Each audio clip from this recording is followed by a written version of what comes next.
a tua igreja, para os teus filhos, para a tua noiva. Ser tu conosco, em nome de Jesus. Amém. Amém. Glória a Deus. Glória a Deus. Amém? Amém. Já todos aí em posição de guerra, todos de pé, né? Diga assim: eu estou na guerra. Eu estou na guerra. Então vamos lá, batalha. Abra sua Bíblia comigo em Daniel capítulo 12. Daniel 12. Ah, mas dá uma foto bonita daqui, viu, gente? Nem um fotógrafo aqui agora. Cadê ele ou ela? Tem aí? Eu me interesso por essa foto. Corre aqui e tira essa daqui, ó, de frente. Enquanto eles estão fazendo de conta que estão procurando Daniel 12, porque já encontraram há meia hora já. Vamos lá. Tcharam, tcharam.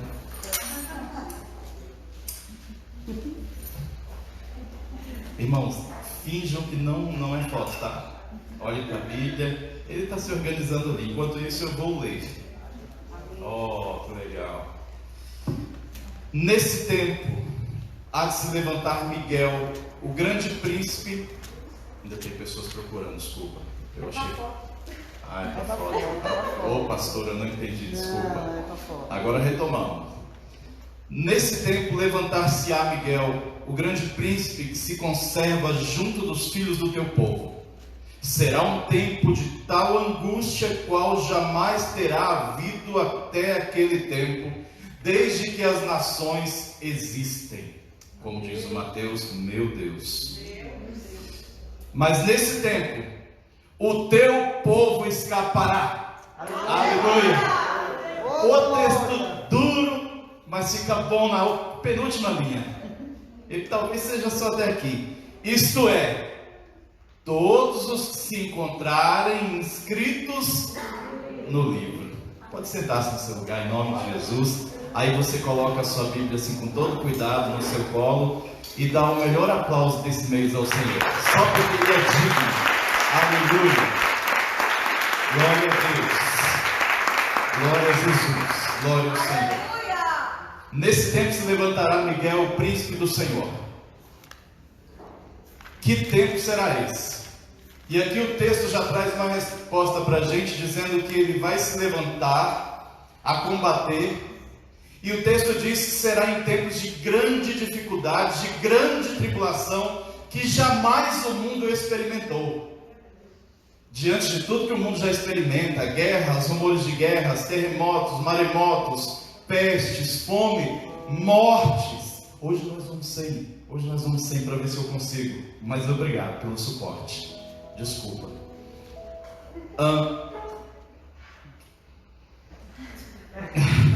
Viu como eu tenho dificuldade? A culpa não é dele, é só minha mesmo. Veio com defeito o pregador. E Miguel, o grande defensor do povo de Deus, chamado de o príncipe, ou seja, porque é um dos principais, se não o principal de todas as criaturas, vamos chamar assim, angelicais de Deus. Diríamos nós aqui na terra, ele é o cara. Só para a gente entender o nível e a importância dele, o que ele executa, os empreendimentos que Deus coloca nas mãos dele, os cenários que Deus coloca diante dele. Está dizendo que um dado dia, numa situação que vai acontecer no mundo inteiro, que o mundo jamais experimentou tamanha gravidade, nesse tempo, quando estiver para acontecer isso, se levantará Miguel, o príncipe do Senhor, para defender o povo do Senhor. E o povo do Senhor, diante daquele caos, diante daquela situação que virá, qual jamais houve, o povo do Senhor não passará por ela, desde que esteja com o nome inscrito no livro. Eu acrescento a dizer que é o livro da vida. Amém? Amém. Percebe que há uma situação de livramento aqui. Há uma situação que nos coloca a se posicionar acorde com as ocorrências que sobrevirão ao mundo, só que não tem a intenção de que a gente passe por ela. De onde vem isso? É daqui? Ele insiste, né? Mas vamos fazer de conta que ele não está aqui. Alguém liga para ele lá, no celular dele. Ele vai tornar essa pregação engraçada. E olha que ela é grave. Irmãos, não é ele, tá lindo isso aqui, mas é porque eu tenho defeito mesmo. Oh Deus, me perdoa por constranger o meu irmão. Ele vai me matar quando tirar o fone. Desde que seja engraçado para a igreja, tá bom, né? As custas dele hoje. É um amado, irmãos. Dizia eu que é hoje, Senhor. Ó Pai, dizia eu que a aritmética parece o professor Girafales dando aula. Toda hora o Chaves, e tinha que ser o Chaves. Vou te chamar de Chaves hoje. Desculpa, tá? Mas enfim, amém, né? A igreja diga amém. Amém. Como se esse amém me fizesse voltar de onde eu tinha parado, né? Mas vamos lá. Então, diante de todo esse cenário, levantar-se-á Miguel, o grande príncipe do Senhor, que se conserva junto aos filhos do teu povo, e será um tempo de tal angústia qual jamais terá havido até aquele tempo, desde que as nações existem, mas nesse tempo o teu povo escapará, os que têm os nomes escritos no livro, o livro da vida. Isso me leva até a seguinte compreensão, Jorge.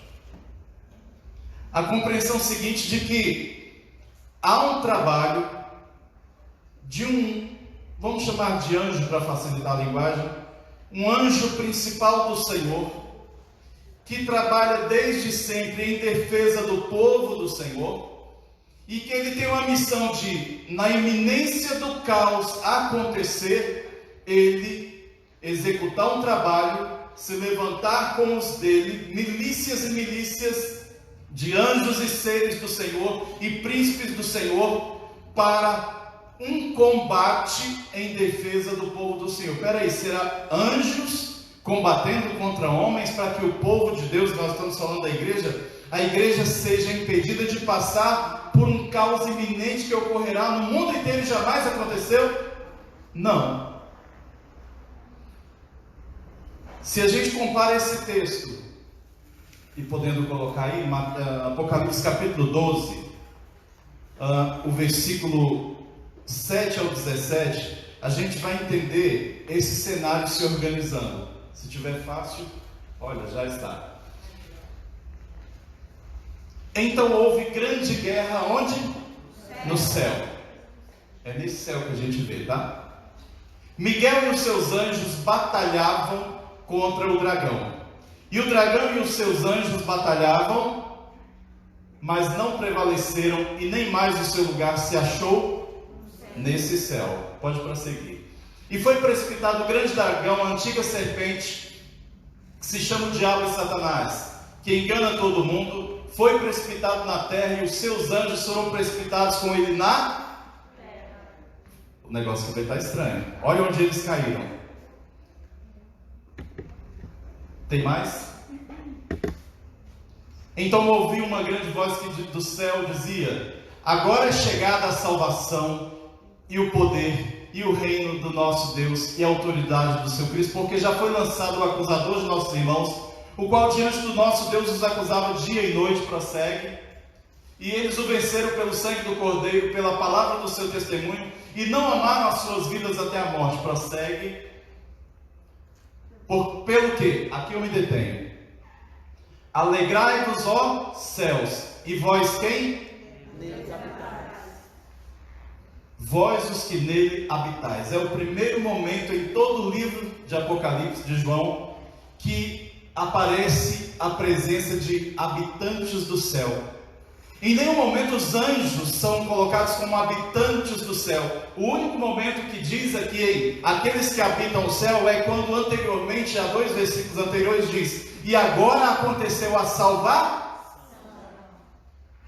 Quando acontece a tão esperada salvação que a gente anuncia, quem está salvo levanta a mão. A gente está falando da salvação, não é assim? O Evangelho da Salvação, tem até igrejas com esse nome, Igreja Evangelho da Salvação, porque a mensagem da salvação foi previamente anunciada, e de repente acontece uma guerra nos céus aqui, e nessa guerra Miguel, o príncipe do Senhor, prevalece em defesa do povo do Senhor, e parece que Satanás e todos os seus demônios, parece não, o texto desenha isso, eles são lançados aqui na terra. no lugar onde jamais houve situação tão estranha quanto haverá. Só que aqueles do Senhor foram tirados. O que acontece no dia do arrebatamento da igreja? É desse dia que eu estou falando. Há uma guerra espiritual extraordinária, que também jamais houve. Porque a intenção de Satanás e seus demônios é impedir que a igreja do Senhor passe no momento do arrebatamento. Impedidas, sendo a intenção é de impedi-la de passar ao encontro de Jesus nos ares, acima das nuvens. Só que Miguel e os seus anjos combatem, derrubam Satanás e os seus demônios, e a igreja do Senhor passa. E aí o texto bíblico diz o seguinte: agora alegrai-vos, ó céus, porque aconteceu a salvação, aquela que vocês diziam. Agora a terra tem habitantes, Mateus. Anjos não eram chamados de habitantes do céu. Antes eram anjos, estavam ali desde que criados, lá foram e lá permaneceram, mas não são os moradores do lugar, porque eles têm missões, lá e cá, então não tem lugar fixo para eles. O lugar deles é onde a missão está. E de repente a gente sobe, tem uma guerra, o combate acontece e a gente passa, e no que a gente passa, agora a gente é chamado de habitantes dos céus. Aleluia. É forte. Irmãos, é o grande sonho da casa própria. Mas não aqui. Aqui a gente paga um preço alto, juros e tudo mais. Aqui está predito tudo como acontecerá. Tem mais aí? Foi até o 17. Quando o dragão se viu precipitado na terra, perseguiu a mulher, vou falar dela já talvez, que deu à luz ao filho varão. O que é isso, irmãos? A igreja do Senhor como um todo, existem visões acerca disso, não era sobre isso que eu ia falar, mas está caminhando para aí. Aí, há uma mulher no Apocalipse, as duas mulheres ditas no livro do Apocalipse, uma é essa que estava grávida, que sentia dores de parto, e que com as dores de parto havia um dragão diante dela, querendo que quando nascesse, pastor, o filho dela, chamado filho varão, e a Bíblia nos fala, Paulo, para a gente atingir como filhos varões a estatura de Cristo, ou seja, a imagem, o nível necessário de maturidade para ser arrebatado. Ele diz que sente dores de parto, disse Paulo, até que Cristo se forme em nós. O que é isso? Nós temos que ganhar a estatura de Cristo, temos que amadurecer e crescer espiritualmente, a chegar ao nível de Cristo é o corpo, é a igreja, e nós entramos num nível tal que dá para ser arrebatado já. Aleluia. E isso é operado pelo Espírito do Senhor. Agora acontece que ele nos coloca a coisa de tal forma que existem duas mulheres, existe João do Apocalipse coloca, existe uma mulher que é essa que está grávida de um filho varão, e ela está com dores de quem vai dar à luz, esse filho vai nascer a qualquer momento, e ela sente dores da mulher que vai ter um filho. Há quem diga que a igreja antes do arrebatamento será perseguida no mundo inteiro. Em parte creio, em parte não, mas a proposta bíblica é de que as dores que ela sinta não é de perseguição. As dores que ela sinta são dores de que vai ter um filho. Talvez alguém já tenha ouvido o meio teológico dizer o seguinte: a igreja será tirada do meio da igreja. Quem ouviu isso? É verdade. Só que na linguagem bíblica o filho vai nascer, esse filho será arrebatado para Deus e para o seu trono. Essa é a parte que assumiu a estatura de Cristo e foi arrebatado no dia do arrebatamento. E a mulher ficou. Aí já entendi que parte sobe, parte fica. Mateus 25 diz a parábola das 10 virgens que 5 eram prudentes e as outras 5 eram imprudentes, ou seja, das 10 virgens, um número totalitário, metade dela viu o noivo e entrou ao seu encontro, a outra metade não foi ao seu encontro, só ouviu o grito das outras dizerem: eis o noivo! E quando chegaram lá, o noivo já havia passado, elas já tinham entrado ao encontro do noivo e ficaram. O que me permite dizer, e não só eu digo isso, mas há uma linha que defende assim, bem imperiosa na situação, que metade da igreja passará pela grande tribulação. E aí isso mexe com a gente. E é do que um pouquinho eu quero falar. Porque eu defendo que, a grosso modo, a igreja do Senhor será arrebatada antes da tribulação. Se eu defendo assim, então eu estou dizendo que a igreja não passará pela grande tribulação. Se eu entendo que só metade da igreja no mundo inteiro subirá no dia do arrebatamento, e que a outra metade, que é representada pela mulher que não subiu, não foi arrebatada, só o seu filho é quem foi, então eu entendo que metade da igreja ficou. Em cumprimento e comparação com Mateus 25 da parábola das 10 virgens, onde 5 foram ao encontro do noivo e 5 não. Então, dizendo isso, eu estou dizendo que a igreja passará pela grande tribulação, ainda que só a metade dela. Ou seja, as duas afirmações estão corretas. Quantos estão entendendo? Digam amém. Amém. Irmãos, parece um assunto chato, mas isso tem exatamente a ver com a gente aqui. E não só aqui, mas a igreja do Senhor no mundo inteiro. E deve ser um tema das nossas preocupações. Porque eu tenho a seguinte mensagem para vocês, e que eu carrego todos os dias, é assunto que corre todos os dias em casa enquanto conversamos. Que o critério é que a salvação é de graça, porque Jesus pagou o preço e ela nos é gratuita. Obrigado, pastor. Derretendo. É o calor da ansiedade por aquela briga. E o dragão, acho que ele cospe fogo. E parece que o hálito dele é quente, né? Então já viu, já começa a derreter aqui. Onde eu estava? Agora foi a pastora. No dragão. Aonde? Ah, tá. Gente, vocês estão atentos, era só um teste, viu? Esqueci mesmo. Viu? E se tivesse música? Não esquece não, que eu posso me enrolar e esquecer de novo. Viu que eu esqueci? A salvação é gratuita. A salvação é gratuita. Mas quem pagou o preço para que a gente não tivesse que pagar pela salvação foi Jesus, ok? Morreu por nós, então ela nos é gratuita, porque a gente não tem que morrer para adquiri-la. Dependendo do grau de pecados, a gente seria culpado, réu, culpado e condenado, e teria que às vezes pagar com a própria vida. Jesus já pega todos os pecados, todos os pecadores, reúne tudo, e num serviço prestado por ele, ele paga a dívida, que era contra nós. E no que era contra nós, ele diz: eu paguei um escrito de dívida registrado em cartório espiritual que era contra eles, e agora não há mais, rasguei. Vocês não têm mais a dívida de ter que morrer agora. Condenados não mais. Aleluia. Então, se eu sou sabedor disso, agora eu tenho uma outra questão. Mateus 25, as 10 virgens, 5 delas chegam para as outras 5 e dizem assim: a tua lâmpada é cheia, a de vocês, a nossa está um pouco ainda, e o noivo está chegando por aí. A gente percebe que o noivo está chegando.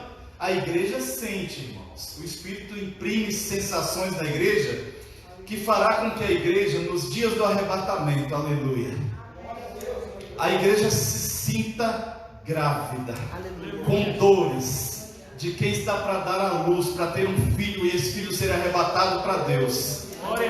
A igreja vai sentir que ela está tendo no ventre dela sensações de gravidez, e de que o filho está para nascer, está para saltar e ser arrebatada. Aleluia. Arrebatado.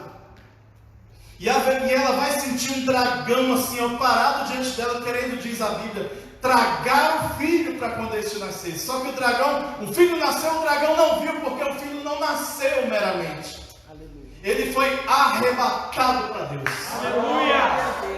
A guerra foi só um cenário bacana entre anjos e demônios, porque passou direto e ele nem viu o filho. Aleluia. Ele olhou, ficou parado diante da mulher, como quem diz: cadê Lolino? Cadê o menino? Onde ele está? Cadê o que seria arrebatado? E eu queria tragar, impedir o arrebatamento. Foi assim, ó. Nem ele viu. Aleluia. E aí o que ele faz daí em diante? Vai perseguir a mulher. mas a igreja vai ter sensações pré-arrebatamento. Isso é um reloginho, a mulher não sabe quando está para dar a luz? Sabe, tem uns alarmes falsos, mas ela sabe que já está por ali já. Está no momento de dar aqueles gritos. Irmãos, aquele hospital de Taguatinga tremia, aquilo virava assim, balançava, eu falava assim: essa é minha mulher, vai que é sua. Que nada, irmãos, eu estava lá e eu ouvi os gritos e falei assim: meu Deus, matando de vergonha, eu conheço esse grito, é dela, ela já gritou comigo, eu conheço esse grito. E olha lá o tamanhozinho da criança que nasceu, não desse tamanho, era menor quando nasceu. Mas, irmãos, o cenário do dragão ali não atrapalhou, só que dificultou para a terra. Agora, diz assim, depois do versículo 12: ai da terra e dos que nela habitam, porque Satanás desceu até vós, o dragão desceu até vós, sabendo que pouco tempo lhe resta. Pouco tempo. Isso me leva a calcular. Depois do arrebatamento, no episódio, ele é lançado na terra com todos os demônios que tentavam impedir o arrebatamento. Ele cai na terra sabendo que pouco tempo lhe resta.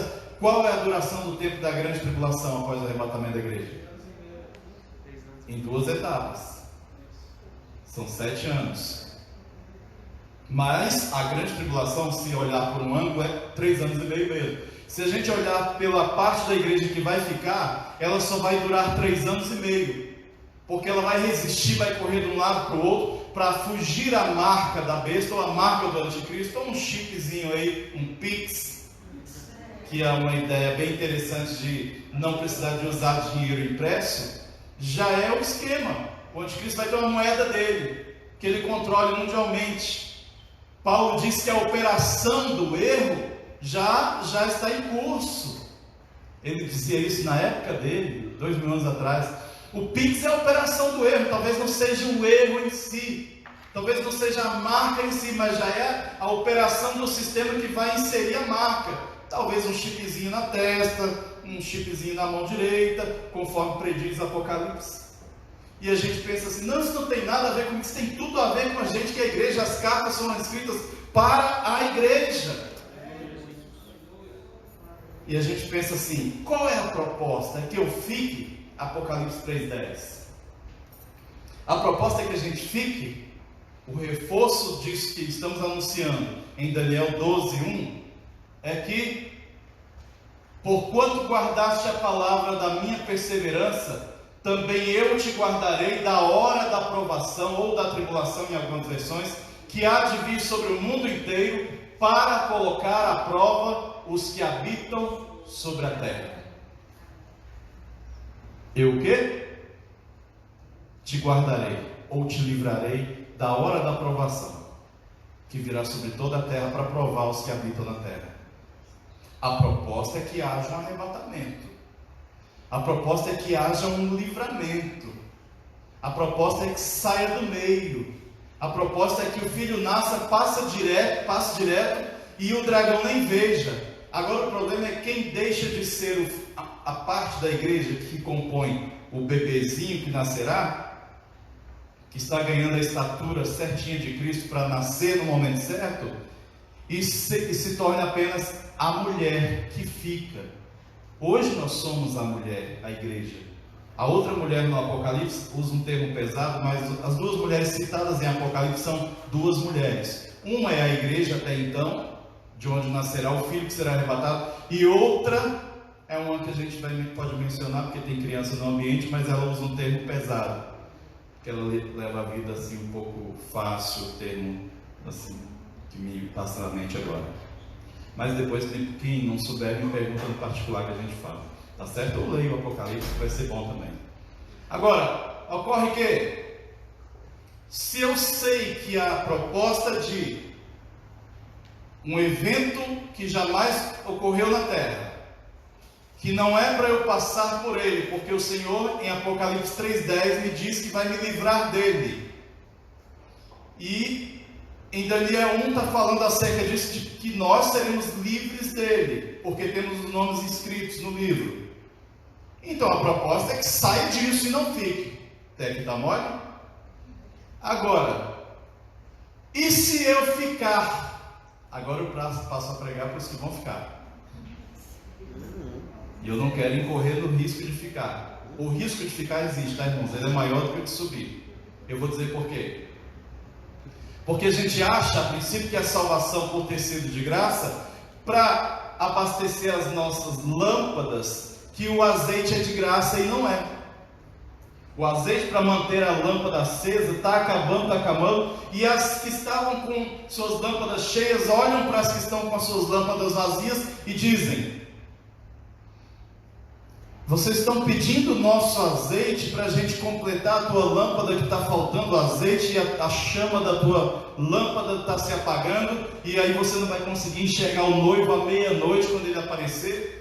Então ocorre que, se a gente tirar da nossa e colocar na tua, vai faltar a vocês e a nós.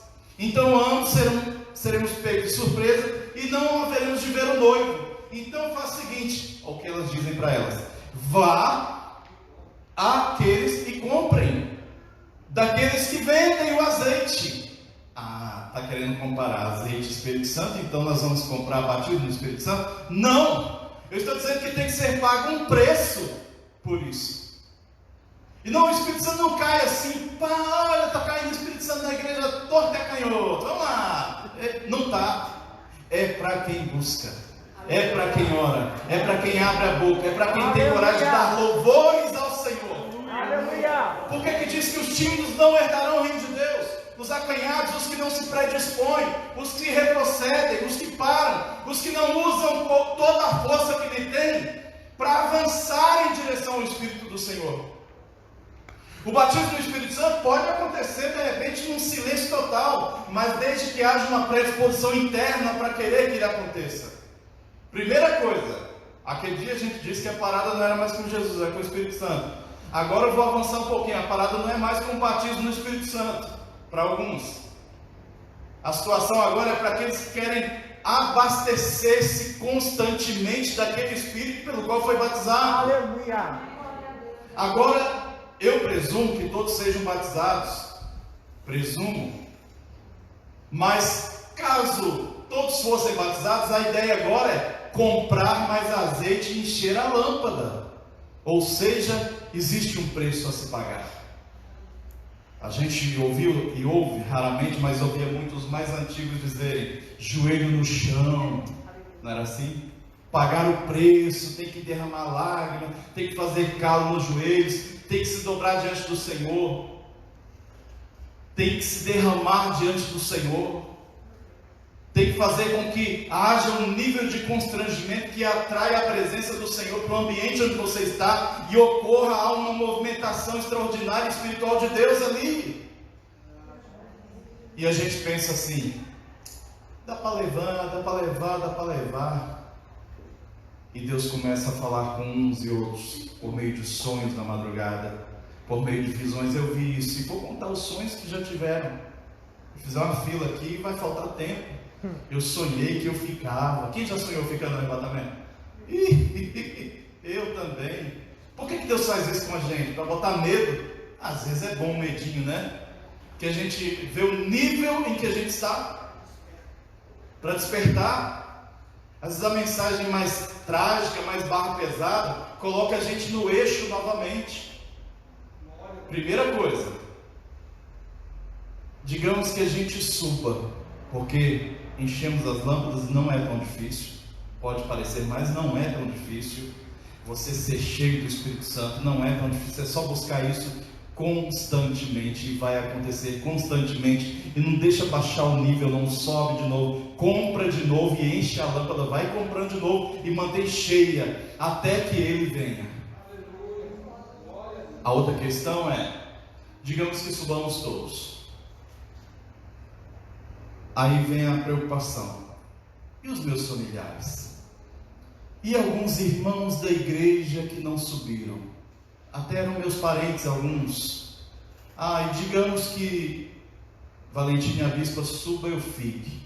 O que eu vou fazer? Porque eu estou sabendo que tem um chip, sei lá se é chip, mas tudo indica que pode ser, é o mais provável.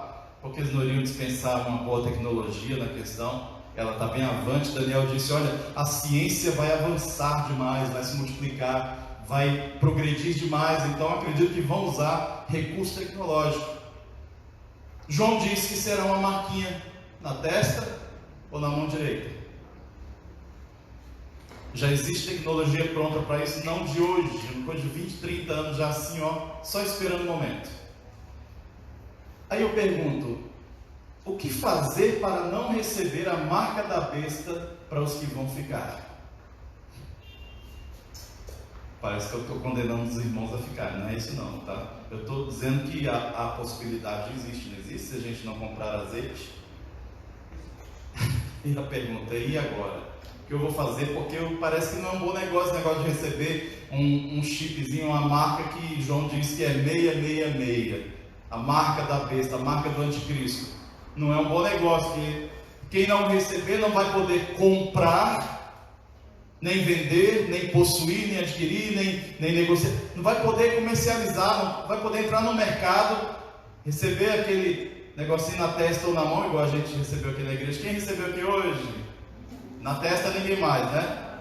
Mas agora está só na mão, né? O povo de Deus evoluindo, só está recebendo a marquinha na mão agora, né? Na mão também não pode durante a grande tribulação. Mas aí, viu que a gente está sendo treinado para ficar? Quem foi ao mercado essa semana? Qualquer que seja, uma farmácia, mercearia, entrou lá. O que aconteceu? De máscara, mãozinha, alquinho, né? Nos dias anteriores, antes de alguém advertir que aqui não fazia bem, porque dá uns negócios meio doidos aí, então parou e está usando só na mão. Testa, irmão, isso é treinamento, adestramento, para quando chegar, as pessoas vão chegar no mercado para comprar. Você tem o dinheirinho nosso, é aqui, como é que faz para... Nada, só um picadinho, já pode entrar e comprar. Que legal! Você tem filho em casa, vai querer levar alimento, não vai receber a marca? As pessoas vão fazer fila para receber a marca. Só que nós que conhecemos a doutrina bíblica, vamos fazer o quê? Digamos que ficamos, vazar, mas sem alimento. A lei diz: não roubarás, a gente não vai ter coragem de roubar. O que a gente pode fazer? Tem uma cesta básica de compra para os irmãos. Tem aí, Camilo? Raciocinem comigo, ok? Eu não vou entrar no mérito da grande tribulação durar 3 anos e meio, 7 no total. A princípio não. Mas olha essa cesta básica. Todos estão vendo? Uma cesta básica de R$30. Quem já viu uma cesta básica no mercado de R$30? Tem. Ela é bem básica, por isso que o nome é básica, né? É 30 conta, mais baratinho. Ela alimenta uma família de 4 pessoas durante 30 dias. Você assim, sério? Direitinho, regradinho? Como que é uma beleza, ainda sobra os caroços. Isso. Então, se ela custa R$30 por mês pra gente, multiplicado aí pelos 12 meses do ano, então vai dar R$360. Nossa, gastando R$360, 4 pessoas de uma casa. Eu estou aqui dando a receitinha aqui, irmãos, para quem vai ficar, tá? Mas eu não estou falando que você vai ficar, não. Às vezes um familiar que nos preparou. Aí se o plano é de ficar por 2 anos aí fugindo do anticristo e não recebendo a marca, corre para lá, e você precisa de comida, você não quer receber a marca da besta. Aí você faz o quê? Você investe 720 para ficar 2 anos aí comendo, bebendo, passando a luta que vai estar passando aqui e correndo da marca, e fugindo. Se descobrirem que tu é um dos que ficou, espada dos... Não pode falar, no YouTube não deixa. Espada, degolado. Tá vendo que tá tendo cristão degolado por aí? Na França teve uma brasileira. É aquilo ali, a modalidade. Na Bíblia diz que quem for levado em cativeiro, ou seja, prisão, em cativeiro irá, ou seja, será preso. E quem for morto à espada será morto. E o movimento de caça aos cristãos no mundo está crescendo. Meio que um princípio de dores. Para os que ficarem, quando der 3 anos e meio de grande tribulação, serão encontrados onde estiverem e vão para o céu. Simples assim. Para ir alcançar a turma que foi no arrebatamento, vai ter que perder. Essa tem uma junção aqui que a espada separa facinho. Cabeça rola, a pessoa toma e ó, sobe. Ah, irmãos, é um jogo rápido. É igual Tramontina, é cirúrgico. A única saída, estou jogando aberto com vocês aqui que eu poderia mentir, mas se bem que vocês sabem tudo isso que eu estou falando. Para 3 anos, olha o plano para 3 anos. 1080, comer algumas refeições. Não entra carne não, tá, irmãos? Perecível não. É arroz, feijão, cuscuz. Sebastião, tem cuscuz. 3 anos e meio. Limite de permanência dos crentes que ficaram. 3 anos e meio. Porque nos 3 anos e meio seguintes é outra situação. Ali o bicho pega mesmo, mas o período de marcar com chip, com a marca do anticristo, são os primeiros 3 anos e meio. A igreja ela será livre, resguardada, a igreja, a parte que ficou, tá? Será resguardada, protegida, num lugar que quando o filho varão foi arrebatado e ele se deteve diante da mulher, agora ele perseguiu a mulher, a gente não lê os textos, mas está contido em Apocalipse 12, a mulher fugiu do dragão para um lugar chamado deserto, onde Deus lhe havia reservado lugar, para ali alimentá-la durante 1260 dias, 3 anos e meio, 42 meses, é isso? Esse é o tempo, 3 anos e meio. 3 anos e meio a igreja será protegida. No finalzinho, o anticristo vai matar essa mulher. Os crentes que ficaram. Morrer crente é doidado. Morrendo e subindo, morrendo e subindo, morrendo e subindo. Jogo rápido assim. Corte rápido, irmãos. Essa é a ideia. Ah, mas dói. Não, é só um cortezinho, todo mundo já leva um corte. Só que a cabeça vai separar do corpo. É normal também. Tranquilizamos os irmãos que pretenderem. Adorei. 3 anos e meio. Olha quanto foi o seu investimento para não receber a marca da besta durante a grande tribulação. R$ 1.260 para comer durante 3 anos e 6 meses. Tá caro não. Agora, se a pessoa pretende nem ser degolado no final, esse vai ser ninja, não vai se esconder muito bem para ficar os 7 anos, aí vivinho, R$ 2.520 para se alimentar por 7 anos, você e mais 3. Aí terminou os 7 anos, o que acontece com esse que não recebeu a marca? Já entra para o reino milenar. Ó, se deu bem. O fugitivo, o fujão, o crente fujão. É porque é o período que vem após a grande tribulação, 1000 anos. Aí vai viver, que é uma beleza, 500 anos, 800 anos, a longevidade aumenta. Ok. Até aqui ficou claro isso, irmãos? Irmão? Vai ser meio complicado. Ele vai ter que ter um amigo que tenha a máquina dele para comprar essas coisas para ele aí. Ah, tá. Muito bem. Vou dizer agora o que fazer. Lidar com gente inteligente é complicado porque coloca a gente na sinuca de bico. Mas o plano, a estratégia para não receber a marca da besta durante esse período é armazenamento e estocagem de alimentos. Estocagem de remédios, incluindo vitaminas e minerais. Estocagem de produtos de higiene e limpeza. Estocagem de água potável, é melhor não correr o risco. E refresco em pó, o pozinho da morte. Você achava que nunca ia mais precisar dele. Aquele que suco de uva, do pinguim dentro da tigela assim, faz 1,5 litro ou 2. Tem gente que chega e está dando água na boca, só de lembrar do suquinho. Porque a gente despreza aí, né? Mas lá quem é que não vai querer tomar um suquinho? No mercado tem, se não quer receber a marca e comprar, vai fazer o quê? Como é que armazena esses alimentos que possam durar 5, 7, 10, até 20 anos? Conhece garrafa PET, essa de Coca-Cola, Mateus, me fala do meu horário aí, tá? Para eu não passar aqui, já estou terminando, eu acho. Garrafa PET, Coca-Cola de 2 litros. Você pega uma folha de louro, todos conhecem louro? 2 dentes de alho, coloca no fundo e sal grosso, pouquinho no fundo, põe 4 dedos de grão, arroz ou feijão, aí depois mais louro, dente de alho, mais 4 dedos de grão, louro, até encher, e assim, no final bota um algodãozinho, põe fogo nele, e ele pegando fogo você corre e tampa. Elimina o oxigênio de dentro, o fogo vai dissipar o que tem ali, enche bem, e aí fechou, acabou. Dura 5, 7, 10 anos.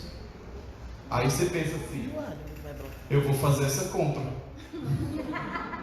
Se não para mim, ao menos para gente que eu sei que vai ficar. Eu tenho parente que não é cheio de Espírito Santo e nem está procurando ser, vai ficar. Existe outra opção? Eu vou, ou eu fico. Ele vai ou ele fica. Se eu estou sabendo que vai ficar, eu vou fazer uma comprinha. Vou deixar enterrado, deixar guardado, para dar manutenção, porque ele não vai precisar receber a marquinha. Isso aqui é para eliminar a possibilidade de receber a marca. 3, mas vai morrer no final, tá? E sobra. É a parte B do arrebatamento. Não foi na primeira viagem, vai na segunda, mas você não vai tão vivo quanto os anteriores. Percebe, irmãos? Parece até engraçado. Eu já vou terminar, já vou concluir.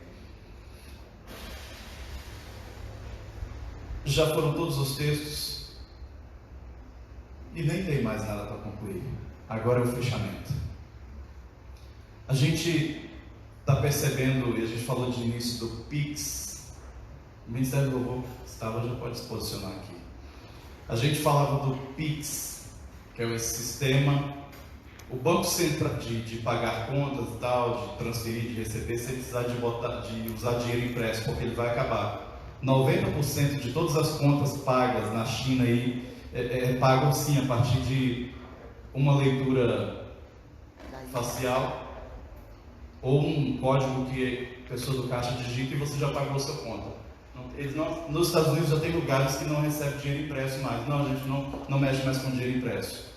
O Banco Central disse que em 2022, guardem isso, vai inserir a moeda digital no Brasil.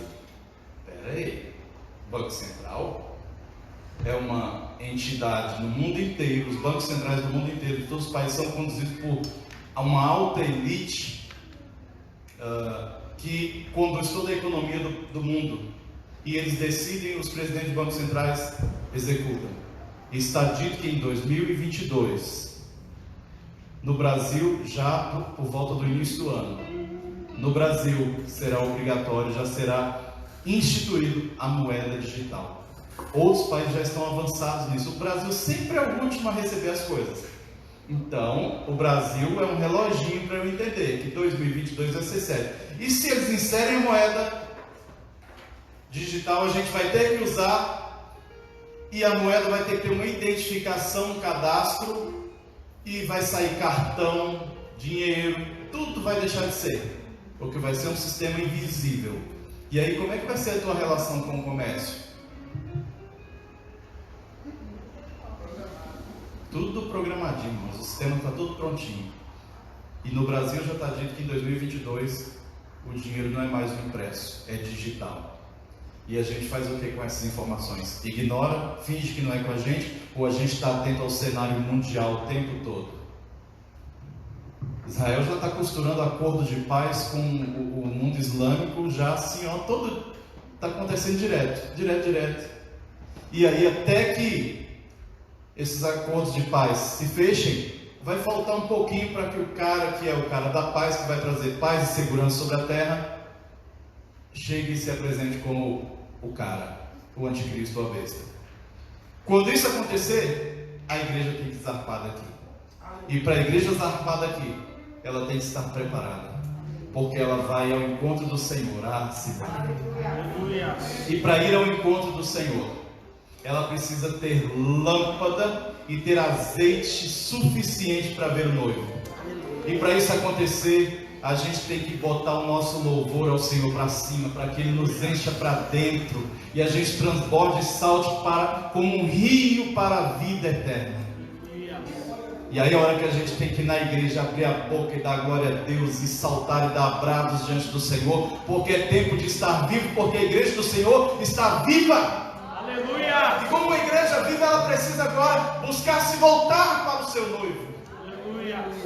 E logo nós sentiremos, e não falta muito, sensações de gravidez, de dores, de que a igreja está querendo sair de dentro dela mesmo ao encontro do Senhor. Eu convido os irmãos a se posicionarem de pé como uma igreja que será arrebatada, não que vai ficar nesta terra em tempos difíceis. Glória a Deus. A proposta do Senhor sempre foi de uma igreja temporária para num grande momento ser levada ao encontro do Senhor. E a gente vai poder cantar: já refúgio a glória eterna de Jesus, o Rei dos Reis. Rei dos reinos deste mundo seguirão as suas leis. Com alegria, sinais da sua vinda, mas se mostram cada vez vencendo o Rei Jesus. E a igreja canta o quê? Glória, glória, aleluia. Com alegria, Jesus. Glória, glória, aleluia. E cante. Glória, glória, aleluia. Vencendo o Rei Jesus. E o que mais, cante? Lugar em que chama as crentes, a batalha já soou. Está à frente do seu povo, multidão já conquistou. O inimigo em retirada, seu coroa retirou. Vencendo o Rei Jesus. Cante glória. A igreja subir cantando glória. Glória, glória, aleluia. Glória, glória, aleluia.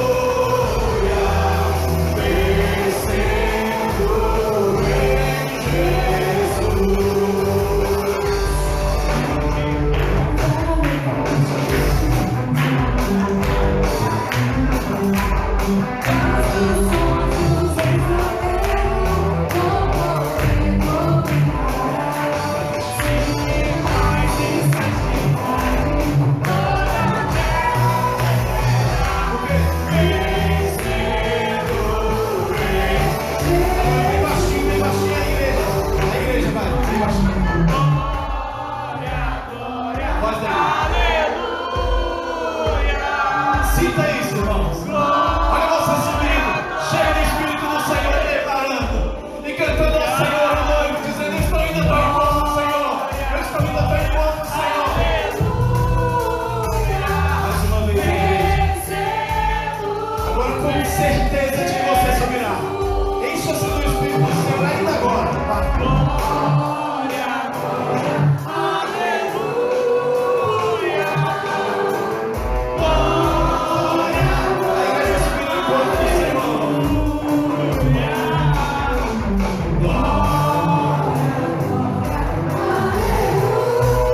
Agora pode ser em nome de Jesus. Vencendo o Rei Jesus. Glória, glória, glória. Glória, glória, aleluia.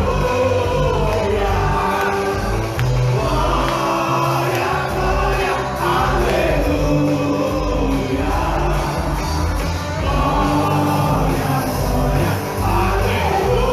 aleluia. O que? Vencendo o Rei Jesus. Vencendo o Rei Jesus, vai. Vencendo o Rei Jesus. De novo. Vencendo o Rei Jesus.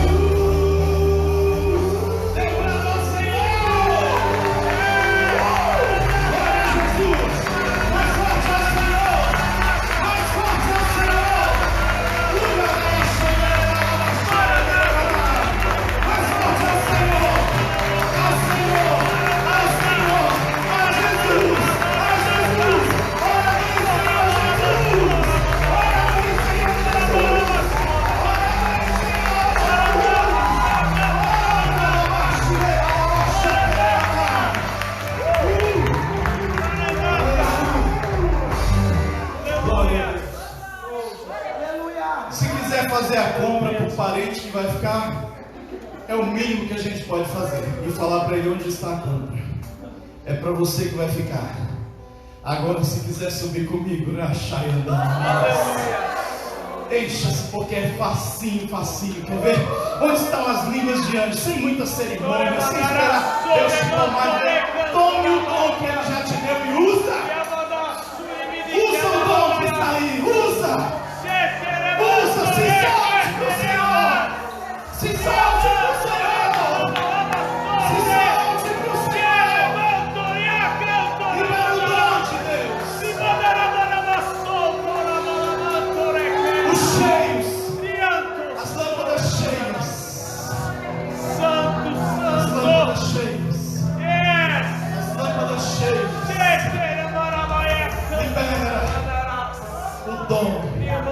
Libera o poder. E aí suavemente a alma canta. Bem suave.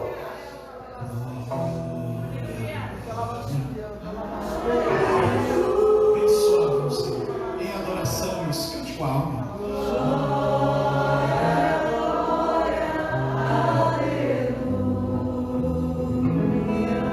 Bem suave, Senhor, em adoração.